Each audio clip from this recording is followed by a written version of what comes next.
welcome to my YouTube channel Assam career जब आज पुनर आपलोকৰ बहुत ভাল খবৰ আহিছে বিদ্যুৎ বিভাগৰ ফালৰ পৰা নতুনকৈ চাকৰি মুকলি কৰিছে গ্ৰেড 3 আৰু গ্ৰেড 4 লেভেলৰ ভ্যাকেন্সি হয় 10 পাস হলে 12 পাস হলে ডিগ্ৰী পাস কৰিলে আপোনাক আবেদন সমূহ কৰিব পাৰিব নতুনকৈ চাকৰি সমূহ আহি গৈছে সো কেনেদৰে আবেদন সমূহ কৰিব পাৰিব কোনটো পদৰ ক্ষেত্ৰত কিমানকৈ এজ ক্ৰাইটেৰিয়া বিচাৰিছে কোৱালিফিকেশন বিচাৰিছে সিলেকশন প্ৰসিডিউৰ কি হয় অৰ্হতা কিমান লাগিব এই সকলোখিনি কথা এই ভিডিঅ যোগে আলোচনা কৰাব সো যদি ভিডিঅটো ভাল পায় ভিডিঅ লাইক কৰিব পাৰে লগৰ চেনেলটো সাবস্ক্ৰাইব কৰি দিও পেন গণ ভিডিঅ সমূহ প্ৰতিদিনে পাই থিবে আৰু মোৰ WhatsApp চেনেল ভিডিঅ ডেসক্ৰিপচনত দিয়া আছে তাত গৈ ফলোটো কৰি দিব পাৰে তেতিয়া আপোনালোকে ডেইলি জবৰ আপডেট সমূহ পাই থিব পাৰিব আৰু ভিডিঅটো যিমান পাৰে সিমান বন্ধুক শ্বেয়াৰ কৰি দিওক যাতে সকলো বন্ধুৱে ডেইলি জবৰ আপডেট সমূহ পাই থাকিব পাৰে আহক আজি ভিডিঅ আৰম্ভ কৰো ইয়া দেখিব আছে বিদ্যুৎ বিভাগৰ ফালৰ পৰা নতুনকৈ ভ্যাকেন্সি মুকলি কৰিছে PSTCL বিজলী বিভাগ ৰিক্ৰুটমেন্ট 25 ৰিজন 26 ৰ কাৰণে এপ্লাই অনলাইন যোগে কৰিব পাৰিব 609টা LDC লাইনমেন আৰু আদাৰ ভেৰিয়াছ ভ্যাকেন্সি মুকলি কৰিছে BTC PSTCL ফালৰ বিজলী বিভাগ ৰিক্ৰুটমেন্টৰ ফালৰ পৰা সো এটা ভাল সুখবৰ এটা ভাল সুযোগ আপোনালোকে মুকলি কৰিছে সো এই সুখবৰ সুযোগটো আপোনালোকে গ্ৰহণ কৰি যদি বৰ্তমানলৈকে আবেদন সমূহ কৰা নাই কৰিলেও পাৰিব ভ্যাকেন্সি নেম হৈছে বিজলী বিভাগ ভৰ্তি ৰিজন 25 অৰ্গেনাইজেশ্যন নেম হৈছে PSTCL electricity department assistant vacancy কিনি কি আছে জনাই দিছো assistant lineman assistant subsistent attendant electrician assistant engineer assistant manager account officer divisional account junior engineer এনেকৈ আদি কৰি বহুখিনি ভ্যাকেন্সি মুকলি কৰিছে 10 পাস হোক 12 পাস হোক ডিগ্ৰী পাস হোক সো যেটোতে আপোনালোকে এলিজিবল হ'ব যেটোতে আপোনালোকে ইন্টাৰেস্টেড হ'ব হেটোতে আপোনালোকে আবেদন সমূহ কৰিলেও পাৰিব আপোনালোকৰ এটা ভাল সুখবৰ এটা ভাল সুযোগ আপোনালোকে মুকলি কৰি দিছে লোৱাৰ ডিভিজন ক্লাৰ্কৰ পৰা আদি কৰি 10 pass 12 pass and degree pass লেভেলৰ ভ্যাকেন্সি আপোনালোকে দেখিবলৈ পাব সো এটা ভাল সুখবৰ এটা ভাল আপোনালোকৰ সুযোগ মুকলি কৰি দিছে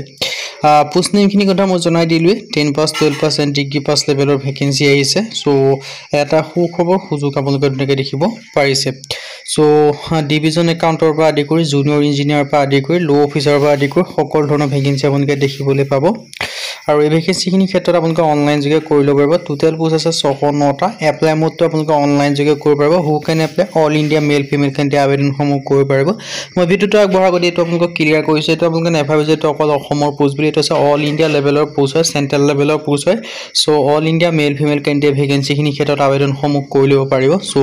যদি আপোনালোকে ইন্টাৰেস্টেড হয় যদি আপোনালোকে এলিজিবল হয় আপোনালোকে ভ্যাকেন্সিখিনি ক্ষেত্ৰত আবেদনসমূহ কৰি ল'ব পাৰিব বিজলী বিভাগৰ ফালৰ পৰা যিখিনি ভ্যাকেন্সি মুকলি কৰি দিছে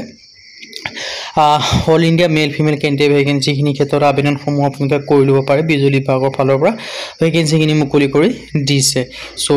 ডিটেইলছখিনি দেখিব পাইছে মিনিমাম এজ দেখিব পাইছে 18 বছৰৰ পৰা আবেদনসমূহ কৰিব মেক্সিমাম আপোনালোকে 37 বছৰলৈকে আবেদনসমূহ কৰি ল'ব পাৰিব লগতে আপোনালোকে এজ ৰিলেক্সেশনসমূহ লাভ কৰিব পাৰিব SC ST 5 বছৰ OBC ক্ষেত্ৰত 3 বছৰ PWBD ক্ষেত্ৰত 10 বছৰ পৰ্যন্ত এজ ৰিলেক্সেশনসমূহ লাভ কৰিব পাৰিব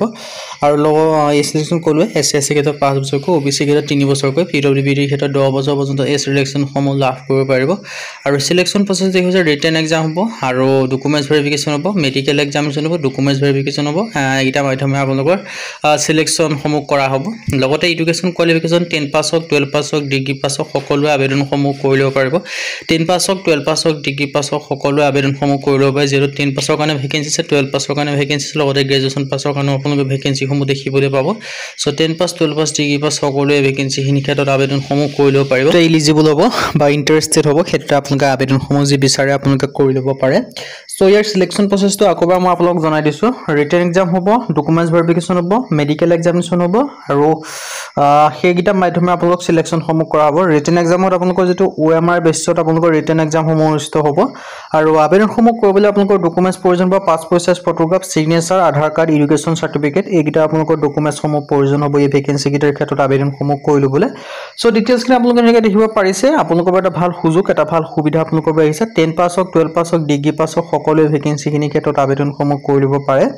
হাউ টু এপ্লাই এই ভ্যাকেন্সি কিটাৰ ক্ষেত্ৰত আপোনালোকে এপ্লাইটো অনলাইন যোগে কৰিব পাৰিব লিংকটো ডেসক্ৰিপচনত দিয়া থাকিব সেই লিংকৰ থ্ৰুদি গৈ আপোনালোকে আবেদনসমূহ কৰি ল'ব পাৰিব আৰু ভিডিঅটো শেষ হোৱাৰ লাগবা আপোনালোকে কথা ক্লিয়াৰ কৰিছো যে এই ভ্যাকেন্সি কিটা যে অনলি আসামৰ ভ্যাকেন্সি নে কিটা হৈছে অল ইণ্ডিয়া লেভেলৰ ভ্যাকেন্সি মানে অল ইণ্ডিয়া লেভেলত মেল হোক ফিমেল হোক সকলো ষ্টেটৰ সকলো কেন্দ্ৰীয় মেল হলো ফিমেল হলো আপোনালোকে আবেদনসমূহ কৰি ল'ব পাৰিব সো চেন্ট্ৰেল লেভেলৰ ভ্যাকেন্সি হয় যদি আপোনালোকে আবেদনসমূহ কৰিম বুলি ভাবিছে এডভাৰটাইজমেন্ট আৰু এপ্লাই লিংকটো ভিডিও ডেসক্ৰিপচনত দিয়া আছে সেই লিংকৰ থ্ৰুদি গৈ আপোনালোকে আবেদনসমূহ কৰি ল'ব পাৰিব সো আজি ভিডিও ইমানে যদি ভিডিও ভাল লাগে লাইক কৰিব পাৰে লগতে চেনেলটো সাবস্ক্ৰাইব কৰিব পাৰে নকানো ভিডিওসমূহ প্ৰতিদিনে পাই থাকিব পাৰে আৰু মোৰ WhatsApp চেনেল লিংক ভিডিও ডেসক্ৰিপচনত দিয়া আছে তাত গৈ ফলোটো কৰি দিব পাৰে তেতিয়া আপোনালোকে ডেইলি জবৰ